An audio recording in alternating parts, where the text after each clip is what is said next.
últimos anos, e ao longo desses últimos 15 anos, de poder estar presente nesse dia do bonificador. Sempre tive na minha trajetória sindical a compreensão de que esse é um setor muito importante para o país, pela sua expressão e capilaridade, pelo fato de que aqui se reúne uma comunidade de micro e pequenos empreendedores que imprime a marca do trabalho, do empreendedorismo em todo o nosso país e aqui em Pernambuco. 4.000 estabelecimentos que têm uma participação importante no produto econômico do Estado, mas que têm um alcance social extraordinário pela capacidade que tem o setor de gerar emprego.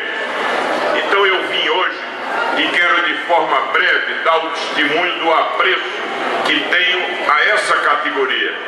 Cumprimentar os nossos presidentes Joaquim e o nosso amigo Cosme. Saudar aqui todos os companheiros de diversas regiões de Pernambuco que hoje aqui comparecem. E dizer a vocês que eu fico muito feliz de poder constatar que o governo do estado de Pernambuco pôde dar ao setor um tratamento compatível com a importância desse segmento. Portanto, é muito importante que em Pernambuco, a partir do governo do estado, todos tenham a compreensão da grande importância desse setor. Recebam, portanto, o meu abraço com a instituição